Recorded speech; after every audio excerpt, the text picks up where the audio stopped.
నమస్తే Devi, welcome to story board. Iran యుద్ధానికి 100 రోజులు పూర్తయ్యాయి. కానీ యుద్ధం ఏం సాధించిందో ఇంతవరకు తేలలేదు. అసలు అమెరికా ఏమనుకుందో, ఇజ్రాయెల్ ఇప్పుడు ఏం చేస్తుందో ఆయా దేశాలకు అంతుపట్టడం లేదు. కానీ ఈ యుద్ధం కారణంగా గల్ఫ్ దేశాలకు జరిగిన నష్టం మాత్రం ఊహకందనిది. అదే సమయంలో ప్రపంచం కూడా ఆర్థికంగా భారీ మూల్యం చెల్లించుకోక తప్పలేదు. 48 గంటలని అమెరికా అనుకుంది. మహా అయితే 2 నెలలని ఇజ్రాయెల్ అనుకుంది. కానీ యుద్ధం మొదలై 100 రోజులైనా ముగింపెక్కడో తేలడం లేదు. అంతేకాదు, అసలు ఇప్పటిదాకా జరిగిన యుద్ధంలో ఏం సాధించారో కూడా సూటిగా సమాధానం చెప్పే పరిస్థితి ఈ రెండింటిలో ఏ దేశానికి లేదు.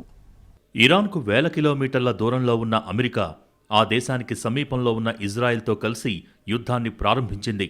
ఇరాన్ త్వరలోనే అణ్వాయుధం తయారు చేయబోతోందని, అదే జరిగితే ప్రపంచం బుగ్గైపోతుందని ట్రంప్ యుద్ధానికి కారణం చెప్పారు.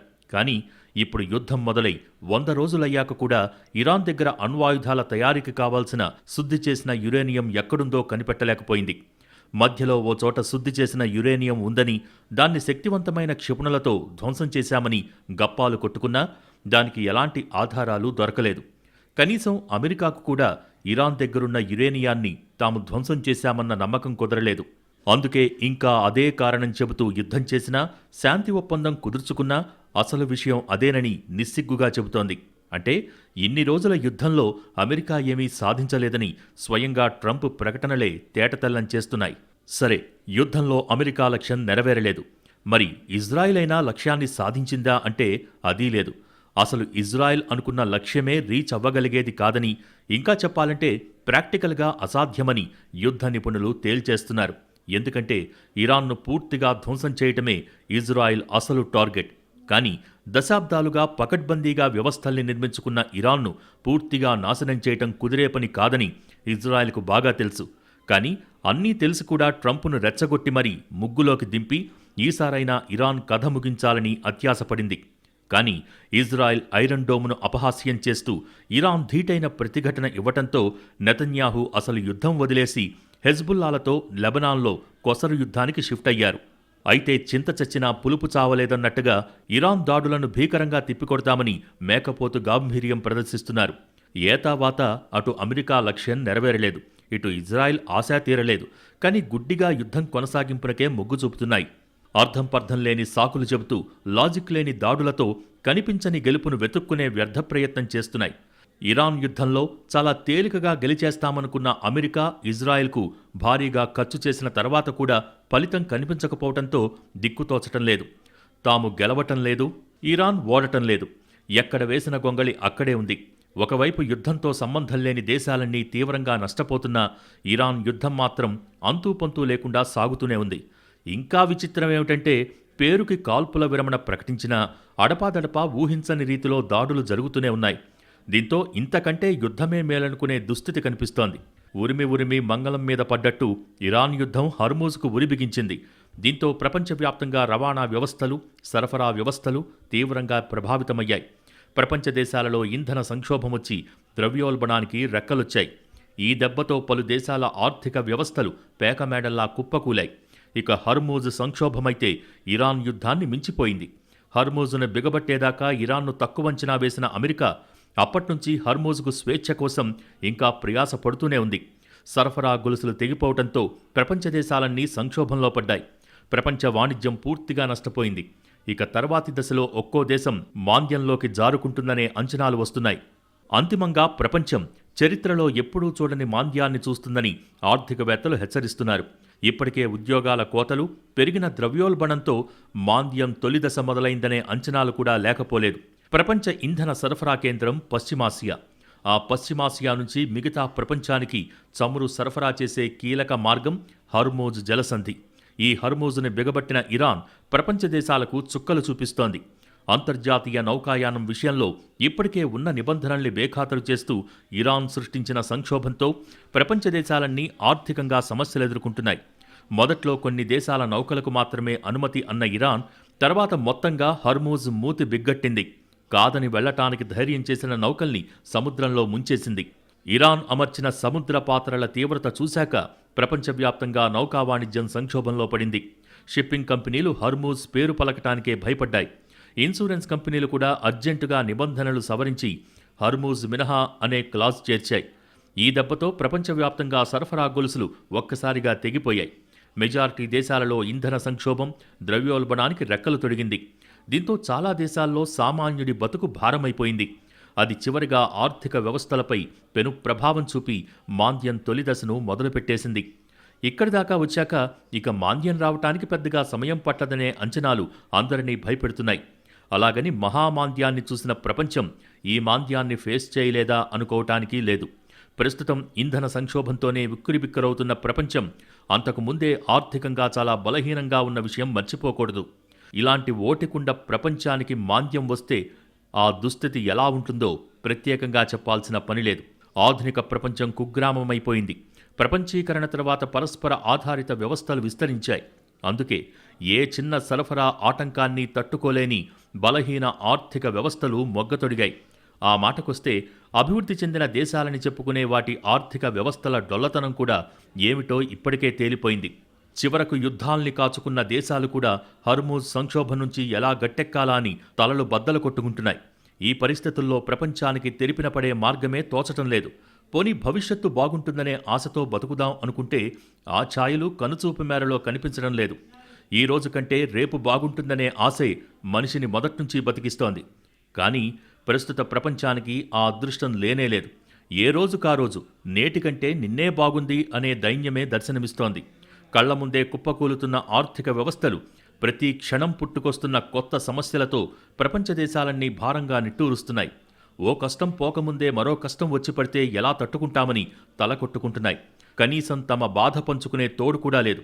ఎందుకంటే ఏ దేశం మరో దేశం దగ్గరకు వెళ్లినా డోలు వచ్చి మద్దెలతో మొరపెట్టుకున్నట్టే అవుతోంది. చివరిగా శీత కష్టాలు శీతవి, పీత కష్టాలు పీతవి అని నిట్టూర్చక తప్పటం లేదు. ఆ మాటకొస్తే దూరంగా ఉండి చూస్తే కనీసం పక్క దేశమైనా బాగుందనే సానుకూలత కాస్త ఉపశమనంగా ఉంటోంది. అదే దగ్గరకు వెళ్తే మాత్రం మేడిపండు చోద్యం చూసి గుండె బరువు ఇంకా పెరిగిపోతోందని ప్రపంచ దేశాలన్నీ మొత్తుకుంటున్నాయి. ఇరాన్ యుద్ధం గల్ఫ్ పుట్టిముంచింది. దుబాయ్ లాంటి నగరాలకు కొరివి పెట్టినంత పనిచేస్తుంది. మిగతా ప్రపంచ దేశాల్లోనూ ఆర్థిక విధ్వంసం జరిగింది. అమెరికా, ఇజ్రాయెల్, ఇరాన్ల మధ్య యుద్ధం తీవ్రస్థాయి ప్రాదేశిక రాజకీయ సంక్షోభంగా మారింది. ఈ పోరు ఇతర గల్ఫ్ దేశాలకు, సముద్ర రవాణా మార్గాలకు, అంతర్జాతీయ ఇంధన మార్కెట్లకు విస్తరించటం ఆందోళనకు కారణమైంది. ఈ పరిస్థితిని గేమ్ థియరీ కోణంలో విశ్లేషించడానికి నిపుణులు ప్రయత్నిస్తున్నారు. ప్రతి పాత్రధారి తన ప్రత్యర్థులు, మిత్రుల స్పందనను అంచనా వేస్తూ పావులు కదపటమే గేమ్ థియరీ. కానీ అమెరికా మాత్రం అత్యంత సున్నితమైన గల్ఫ్ ప్రాంతం భద్రతను గాలికొదిలేసి ఇరాన్పై గుడ్డిగా యుద్ధం మొదలుపెట్టింది. ఆ ముందు చూపులేని పోకడలే ఇప్పుడు గల్ఫ్ కొంపముంచాయి. ప్రపంచ వాణిజ్యానికి కేంద్ర బిందువు యునైటెడ్ అరబ్ ఎమిరేట్స్, యుఏఈలో Abu Dhabi, Dubai, Sharjah, Al Quwain, Fujairah, Ajman, Ras Al Khaimah ఈ 7 ప్రాంతాలు గల్ఫ్ ఆర్థిక కేంద్రాలు. యుఏఈలో అత్యంత ప్రతిష్టాత్మకమైన దుబాయ్, అబుదాబి ప్రాంతాలు ఇరాన్ క్షిపణి దాడులకు ఇప్పుడు వెలవెల్లాడుతున్నాయి. యుఏఈపై అటాక్ చేయటం ద్వారా గల్ఫ్ ఎకానమీని ఇరాన్ దారుణంగా దెబ్బతీసింది. యుఏఈలో ప్రధాన భాగమైనటువంటి అబుదాబి, దుబాయ్ అద్భుతమైన ప్రాంతాలు. కానీ ఇప్పుడవి నామరూపాలు లేకుండా పోయాయి. చివరికి అమెరికా పంచన చేరి అమెరికాతో స్నేహం చేసి గల్ఫ్ దేశాలు అన్యాయమైపోయాయి. సాధారణంగా 2 పక్షాలు కొట్లాడుకుంటే 3వ పక్షానికి లాభమని అంటుంటారు. కానీ అందుకు భిన్నంగా గొడవతో ఏమాత్రం సంబంధం లేని 3వ పక్షానికే దెబ్బలు పడితే పశ్చిమాసియాలో జరుగుతున్న యుద్ధంలో గల్ఫ్ దేశాల పరిస్థితి ఇంచుమించు ఇలాగే ఉంది. ప్రత్యక్షంగా యుద్ధంలో పాల్గొనకపోయినా అమెరికా, ఇజ్రాయిల్, ఇరాన్ మధ్య ఆ దేశాలు నలిగిపోతున్నాయి. ఇరాన్పై అమెరికా, ఇజ్రాయెల్ విరుచుకుపడుతున్న తరుణంలో ఇరాన్ కూడా గట్టిగానే బదులు చెబుతోంది. గల్ఫ్ దేశాల్లో ఉన్న అమెరికా సైనిక స్థావరాలే లక్ష్యంగా టెహ్రాన్ తీవ్రంగా దాడులు చేస్తోంది. వాటిని ధ్వంసం చేయటానికి వందల సంఖ్యలో డ్రోన్లు, క్షిపణుల్ని ప్రయోగిస్తోంది. ముఖ్యంగా చమురు ఉత్పత్తి కేంద్రాలు, రిఫైనరీలతో పాటు నౌకలను ఇరాన్ లక్ష్యంగా చేసుకోవటం ఆ దేశాలను కలవరపెడుతోంది. ఇప్పటికే ఖతార్ చేతులెత్తేగా మిగతా గల్ఫ్ దేశాలు కూడా సంక్షోభంలో పడక తప్పదనే అంచనాలు ముందే భయపెడుతున్నాయి. నిజానికి 25-30 ఏళ్ల క్రితమే గల్ఫ్ దేశాలు తమ ఎకానమీ రూపాన్ని మార్చేశాయి. కేవలం చమురు ఆదాయంపైనే ఆధారపడకుండా తమ ప్రాంతాలను tourism, hotel industry, real estate, education hub, IT రంగాల టార్గెట్గా అభివృద్ధి చేశాయి. ఒక దేశాన్ని నిర్మించాలంటే ఎంత కష్టం! 25-30 ఏళ్లలో అన్ని రకాలుగా అబుదాబి, దుబాయ్, షార్జా లాంటి నగరాలు అభివృద్ధి చెందాయి. దుబాయ్ ప్రపంచ విమానయానానికి ట్రాన్సిట్ సెంటర్గా మారింది. అంతేకాదు ప్రపంచ వాణిజ్యానికి హబ్గా మారింది దుబాయ్. ఒక రోల్స్ రాయిస్ కారు తయారైతే దాన్ని మొదట ప్రదర్శించేది దుబాయ్లోనే.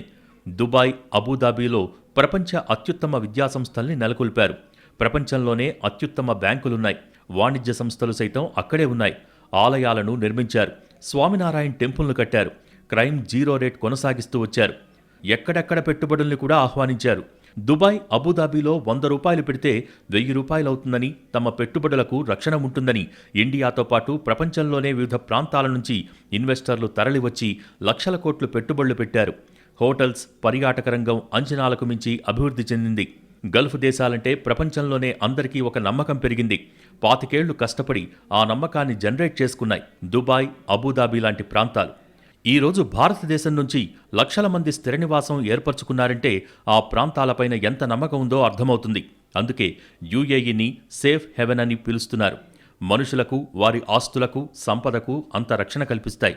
కాబట్టే యుఏఈని అంత అత్యుత్తమ టైటిల్తో పిలుస్తారు. అలాంటి గల్ఫ్ దేశాలు, యుఏఈ ప్రాంతాలు అమెరికాతో అంటకాగి ఇప్పుడు కుదేలైపోయాయి. పామ్ జుమైరా, బుర్జ్ ఖలీఫా, చుట్టుపక్కల ప్రాంతాలు బాంబు దాడులతో దద్దరిల్లిపోతే ఇక దుబాయ్ సేఫ్ హెవెన్ ఎలా అవుతుంది? ఇన్నాళ్లు దుబాయ్ను నమ్ముకున్న ఇన్వెస్టర్లు ఒక్కసారిగా సింగపూర్, ఇతర ప్రాంతాల వైపు మళ్లారు. దుబాయ్లో పెట్టుబడులు పెట్టిన వారంతా దిక్కుతోచని స్థితిలో పడ్డారు. అమెరికాతో స్నేహం చేసి అమెరికా సైనిక స్థావరాలు ఏర్పాటు చేసుకోవటానికి అనుమతి ఇచ్చినందుకు ఇప్పుడు యుఏఈ దారుణమైన పరిస్థితుల్ని ఫేస్ చేస్తోంది. అబుదాబి, షార్జా, దుబాయ్, ఖతార్ ఇవన్నీ ఒక్క రోజులో ఏర్పడినవి కాదు. ఆ దేశాలలోని ప్రాంతాల వెనుక 3 దశాబ్దాల అవిరామ కృషి ఉంది. ఆగ్నేయాసియా దేశాల్లాగా బ్యాంకాక్, సింగపూర్ లాగా సహజసిద్ధంగా ఏర్పడ్డ దేశాలు కావు. ఎడారిలో ఇసుక, చమురు తప్ప మరేమీ లేని దేశాలు. అలాంటి దేశాలను శిల్పం చెక్కినట్టుగా 25-30 ఏళ్ల పాటు కష్టపడి నిర్మించారు. ప్రపంచమంతా నమ్మకం పెట్టుకునే ప్రాంతాలుగా మార్చారు. Arab Emirates, Qatar airways, Etihad airways, gulf airways, ప్రపంచం మొత్తం 70% విమానాలను ఈ దేశాలు నిర్వహిస్తున్నాయి. చమురు తప్ప ఏం లేదు అనుకున్న ప్రాంతాలలో గ్రీన్ గార్డెన్స్ పెట్టారు. ఆలయాలు కట్టారు. ప్రతిష్టాత్మక విద్యాసంస్థలు వచ్చాయి. అంతర్జాతీయ బ్యాంకులన్నీ అక్కడే పెట్టారు. వరల్డ్ బెస్ట్ షాపింగ్ సెంటర్స్ నెలకొల్పారు. రియల్ ఎస్టేట్ను అభివృద్ధి చేశారు. ఇలా అబ్బురంగా, అపురూపంగా స్వయంగా నిర్మించుకున్న దేశాలు ఇప్పుడు ఇరాన్ యుద్ధానికి బలైపోయాయి. గల్ఫ్ దేశాలు దశాబ్దాలుగా కష్టపడి నిర్మించుకున్న సురక్షితమైన వ్యాపార కేంద్రం అనే ఇమేజ్ ఇప్పుడు పూర్తిగా దెబ్బతింది. ప్రపంచంలోనే అత్యంత బిజీగా ఉండే దుబాయ్, అబుదాబి విమానాశ్రయాలపై దాడులు జరగటం, వేలాది విమానాలు రద్దు కావడంతో పర్యాటక రంగం కుప్పకూలిపోయింది. పెట్టుబడిదారులు ఇప్పుడు గల్ఫ్ నుండి తమ నిధులను వెనక్కి తీసుకుంటున్నారు. ఒకప్పుడు ప్రశాంతతకు మారుపేరుగా ఉండి ప్రపంచ కుబేరులకు నిలయంగా మారిన ఈ ప్రాంతం ఇప్పుడు యుద్ధ భయంతో వణికిపోతోంది. ఎంతో కష్టపడి నిర్మించుకున్న అద్భుతమైన మౌలిక సదుపాయాలు ఒక్కసారిగా ధ్వంసం కావటం ఆయా దేశాల భవిష్యత్తును ప్రశ్నార్థకం చేస్తోంది. అంతేకాదు, అసలు గల్ఫ్కు పూర్వ వైభవం సంగతి తర్వాత కనీసం సాధారణ జనజీవనమైనా సాధ్యపడుతుందా అనేది ప్రస్తుతానికి ఎవరికీ అంతుచిక్కటం లేదు. యుద్ధానికి 100 రోజులైన తర్వాత సీన్ పూర్తిగా మారిపోయిన పరిస్థితి కనిపిస్తోంది. యుద్ధం తానే మొదలు పెట్టాలనుకున్న అమెరికా ప్రస్తుతం తన నియంత్రణలో ఏదీ లేదన్న వాస్తవాన్ని జీర్ణించుకోలేకపోతోంది.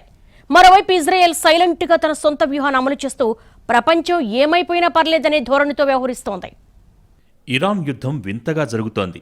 యుద్ధం తొలినాళ్లలో తమ మధ్య పూర్తిస్థాయి సమన్వయం ఉన్నట్టుగా అటు అమెరికా, ఇటు ఇజ్రాయెల్ కలరిచ్చాయి. మధ్యలో సమాచార లోపం తలెత్తినా ఒకరినొకరు కవర్ చేశాయి. కానీ తీరా ఇప్పుడు చూస్తే మాత్రం ఇద్దరు మిత్రులు బద్ధశత్రువుల్లా తగువులాడుతున్నారు. ఇంకా విచిత్రమేమిటంటే అమెరికాను వెన్నంటి దాడులు చేసిన ఇజ్రాయెల్ ఉన్నట్టుండి తలెగరేసి తన దారి తాను చూసుకుంది. చివరకు ట్రంప్ వారిస్తున్నా నెతన్యాహు లెక్క చేయటం లేదు. అసలు ఇరాన్తో చర్చలేంటి, యుద్ధమే తమ ఏకైక ఆప్షన్ అని ఇజ్రాయెల్ మూర్ఖంగా మాట్లాడుతోంది. దీంతో ఇప్పటిదాకా యుద్ధాన్ని తాను నియంత్రిస్తున్నానని భావించిన ట్రంప్ కంగుతిన్నారు. చివరకు నెతన్యాహుని బతిమాలినా ఫలితం లేకపోవడంతో ఆయనో అజ్ఞాని అని ఊరుకున్నారు. కానీ ఇప్పటికైతే ఇజ్రాయెల్ అమెరికా మాట వినే స్థితి లేదు. అలాంటప్పుడు శాంతి ఒప్పందం ఎలా సాకారమవుతుంది అనే ప్రశ్నకు ఎవరు సమాధానం చెబుతారో కూడా తెలియటం లేదు. దీంతో యుద్ధం రాబోయే రోజుల్లో మరింత సంక్లిష్టంగా, అయోమయంగా మారే అవకాశాలే ఎక్కువ. ఇరాన్ యుద్ధం ప్రపంచంతో పాటు భారత్ కొంప కూడా ముంచుతోంది. ఈ వార్ కారణంగా ఇండియాకు ఊహించనంత నష్టం జరుగుతోంది. ఇరాన్లో యుద్ధం జరుగుతుంటే మన దేశంలోని అన్ని రంగాలపై ఎఫెక్ట్ పడుతోంది. చమురు నుంచి సబ్బుల దాకా, ఔషధాల నుంచి ఎరువుల దాకా, స్టీల్ నుంచి సిమెంట్ దాకా అన్ని రంగాలపైన ప్రభావం చూపుతోంది. నిత్యావసరాల ధరలు భగ్గుమంటున్నాయి. ఎగుమతులు ఆగిపోయాయి, దిగుమతులు బంద్ అయ్యాయి. విదేశాల నుంచి రావాల్సిన అనేక ఉత్పత్తుల సరఫరా నిలిచిపోయింది. స్టాక్ మార్కెట్లు బేరమంటున్నాయి. దీంతో దేశ ఆర్థిక పరిస్థితి రోజురోజుకు క్షీణిస్తూనే ఉంది. ఈ రంగం ఆ రంగం అంటూ ఏమీ లేదు. అన్ని రంగాలకు యుద్ధం షాక్ ఇచ్చింది. గడ్డు పరిస్థితులు మరింతకాలం కొనసాగుతాయని నిపుణులు హెచ్చరిస్తున్నారు. ముడి చమురు ధర పెరగటం వల్ల దేశానికి దిగుమతుల బిల్లు భారమైంది. దిగుమతులు బలహీనపడుతున్నందున కరెంటు ఖాతా లోటు పెరిగింది. ఇప్పటికే వృద్ధి అంచనాలు కూడా తగ్గిపోయాయి. చివరకు ఆర్బీఐ కూడా 3 నెలలకోసారి అంచనాలు తగ్గించాల్సిన దుస్థితి దాపురించింది. ఎరువులపై సబ్సిడీకి అధికంగా వెచ్చించాల్సి రావడంతో ప్రభుత్వ ఆర్థిక వ్యవస్థపై భారం పడుతోంది. ప్రపంచవ్యాప్తంగా ఎరువుల ధరలు విపరీతంగా పెరిగాయి. 2025 డిసెంబర్ నుంచి యూరియా ధర సుమారు 50% అధికమైంది. పెరుగుతున్న గ్యాస్ ధరలు, ఎరువుల ద్రవ్యోల్బణం కారణంగా సబ్సిడీ 30,000 కోట్లకు పైగా చేరే అవకాశముంది. ముడి చమురు ధర బ్యారెల్కు $10 అధికమైతే దేశ వార్షిక కరెంటు ఖాతా లోటు $15 బిలియన్ మేర పెరుగుతుందని అంచనా. ముడి చమురు ధర దీర్ఘకాలం పాటు బ్యారెల్కు $100 దగ్గరగా ఉంటే కరెంటు ఖాతా లోటు బాగా ఎక్కువ కావచ్చు. కరెంటు ఖాతా లోటు $70 బిలియన్ మేర పెరుగుతుందని ఓ నివేదిక అంచనా వేసింది. మున్ముందు ఇంధన సంక్షోభంతో పాటు ఎరువుల సంక్షోభం కూడా ఏర్పడే అవకాశముంది. భారతదేశ వ్యవసాయ రంగానికి అత్యంత కీలక ఎరువైన యూరియా సప్లైలకు తీవ్ర అంతరాయం కలుగుతోంది. భారత్ వినియోగించే యూరియాలో దాదాపు 46% ఒమన్ నుంచే వస్తూ ఉంటుంది. యుఏఈ, ఖతార్, సౌదీ అరేబియాలు కూడా మన దేశానికి యూరియాను విక్రయిస్తూ ఉంటాయి. ప్రస్తుతం ఇరాన్ పరిధిలోని హర్మూజ్ జలసంధి మీదుగా నౌకల రాకపోకలకు అంతరాయం కలుగుతోంది. దీంతో గల్ఫ్ దేశాల నుంచి భారత్కు యూరియా సప్లై ఆగిపోయింది. యూరియాను తయారు చేయాలంటే సహజవాయువు అవసరం. ఎల్ఎన్జీ సప్లై ఆగిపోవడంతో ప్రస్తుతం భారత్లోని యూరియా తయారీ ప్లాంట్లు సగం సామర్థ్యంతో పనిచేస్తున్నాయి. దీంతో యూరియా ధరలు ఇప్పటికే 19 నుంచి 28% పెరిగాయి. ఇతరత్రా ఎరువుల కొరత కూడా నెలకొంది. యుద్ధ జ్వాలలు దేశంలో నిర్మాణ రంగాన్ని కూడా తాకాయి. పేద, మధ్యతరగతి జీవితాలపై యుద్ధం పెనుప్రభావం చూపుతోంది. పరిశ్రమలకు గ్యాస్ సరఫరా నిలిచిపోవడంతో ఇనుము, సిమెంట్, ఇతర ముడి సరుకుల ధరలు అమాంతంగా పెరిగాయి. దీంతో చాలా వరకు నిర్మాణాలు నిలిచిపోతున్నాయి. సామాన్య ప్రజలు ఇంటి నిర్మాణం అంటేనే హడలిపోయే పరిస్థితులు కలుగుతున్నాయి. నిర్మాణాల్లో కీలకమైన ఇనుము ధరలు రోజురోజుకు పెరిగిపోతున్నాయి. గ్యాస్ కొరత కారణంగా కొన్ని పరిశ్రమలు మూసివేయటంతో సమస్య ఏర్పడిందని వ్యాపారులు చెబుతున్నారు. ఔషధాలు, ఫార్మా ఉత్పత్తులకే ఇండియా కేర్ ఆఫ్ అడ్రస్. యుద్ధం సప్లై చైన్ను ప్రభావితం చేస్తోంది. యుఏఈ మీదుగా మెడిసిన్స్, ఫార్మా ఉత్పత్తుల సరఫరా అవుతాయి. భారత ఫార్మా రంగానికి అక్కడి విమానాశ్రయం కీలకమైంది. ప్రపంచంలో జనరిక్ మెడిసిన్స్ను భారత్ అధికంగా సరఫరా చేస్తోంది. ప్రపంచవ్యాప్తంగా ఉపయోగించే వ్యాక్సిన్స్లో 60% భారత్ నుంచి వస్తున్నట్టు భారత వాణిజ్య పరిశ్రమల శాఖ చెబుతోంది. భారత ఫార్మా ఎగుమతుల్లో అధిక భాగం దుబాయ్ ఓడరేవు ద్వారా జరుగుతాయి. ఇక్కడి నుంచి మందులు పర్షియన్ గల్ఫ్, ఆఫ్రికా, యూరప్ దేశాలకు ఎగుమతి చేస్తారు. ఇరాన్ డ్రోన్లు, క్షిపణి దాడుల వల్ల దుబాయ్ పోర్ట్, ఎయిర్పోర్ట్ దెబ్బతినటంతో రోజువారీ కార్యకలాపాలకు అంతరాయం ఏర్పడింది. యుద్ధ జ్వాలలు పరిసర దేశాల్ని ప్రత్యక్షంగా, దిగుమతులు, ఎగుమతులపై ఆధారపడాల్సిన దేశాల్ని పరోక్షంగా కాల్చేస్తున్నాయి. ఇక్కడే భారత్ ఊహించని సవాళ్లెదుర్కొంటోంది. దేశీయ చమురు అవసరాల్లో 85% వరకు దిగుమతులపైనే ఆధారం. యుద్ధానికి ముందు వరకు భారత్కు వచ్చే చమురు సరఫరాలో 40 నుంచి 50% హర్మూజ్ జలసంధి ద్వారానే సాగేది. ఇప్పుడు ఆ జీవనాడి బిగుసుకుపోయి ఇక్కడ అనేక రంగాలకు ఊపిరాడనివ్వకుండా చేస్తోంది. ఇంధన, ఏవియేషన్ రంగం ఆ కష్టనష్టాల్లో ముందు వరుసలో నిలుస్తోంది. ముడి చమురు మంటతో విమానయాన ఇంధన ఖర్చులు పెరిగి టికెట్ ధరలు భారీ స్థాయిలో ఎగబాకాయి. ఎరువుల కొరతతో సాగు ఖర్చులు పెరిగి ఆహార భద్రతపై ప్రభావం పడే ప్రమాదం నెలకొంది. అంతిమంగా యుద్ధంతో దేశాల మౌలిక సదుపాయాలు ధ్వంసమవుతాయి. ఆర్థిక వ్యవస్థలు చిన్నాభిన్నమవుతాయి. కుటుంబాలు విచ్ఛిన్నమవుతున్నాయి. ప్రజలు తీవ్రమైన భయాందోళనలకు, మానసిక వేదనకు గురవుతారు. యుద్ధం వల్ల తరతరాలుగా సాధించిన అభివృద్ధి ఒక్కసారిగా వెనక్కి వెళ్లిపోతుంది. రష్యా, ఉక్రెయిన్ యుద్ధమైనా, అమెరికా, ఇరాన్ వారైనా మానవాళికి ముప్పునే తెచ్చిపెట్టాయి. ఈ యుద్ధాలతో ప్రపంచానికి ఒరిగిందేమీ లేదు. ప్రాంతీయ యుద్ధాలు ప్రపంచ ఆర్థిక వ్యవస్థపై తీవ్ర ప్రభావాన్ని చూపుతున్నాయి.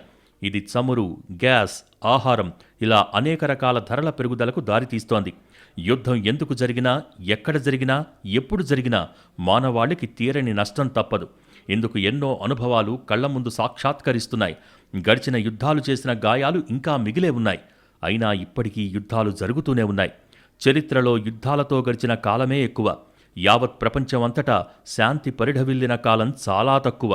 యుద్ధోన్మాదం తలకెక్కిన నియంతలకు, మిథ్యా పౌరుషాలతో పిచ్చిపట్టిన పాలకులకు ఇలాంటి హితోక్తులు రుచించవు. వాళ్ల ఆధిపత్యమే వాళ్లకు ముఖ్యం. వారి ఛండ శాసనాలు చెలామణీ కావటం వారికి పైశాచిక ఆనందం. పశ్చిమాసియాలో యుద్ధ జ్వాలలు కేవలం 2 దేశాల మధ్య ఘర్షణగా మిగిలిపోలేదు, మొత్తం ప్రపంచానికి కొరివిగా మారింది. అగ్రరాజ్యం అమెరికా అహంకారం, అధ్యక్షుడు డొనాల్డ్ ట్రంప్ తెంపరితనం ప్రపంచానికి తలనొప్పులు తెచ్చాయి. దశాబ్దాలుగా అపరిష్కృతంగా ఉన్న ఇరాన్ అణు కార్యక్రమం, ప్రాంతీయ ఆధిపత్యం అనే సమస్యను యుద్ధం ద్వారా శాశ్వతంగా పరిష్కరించాలని అమెరికా, ఇజ్రాయెల్ భావించాయి. అయితే ఈ వ్యూహం ఆశించిన ఫలితాలనివ్వకపోగా అమెరికా తన సైనిక శక్తిని, అంతర్జాతీయ ప్రతిష్టను భారీగా కోల్పోయే పరిస్థితికి దారితీసింది.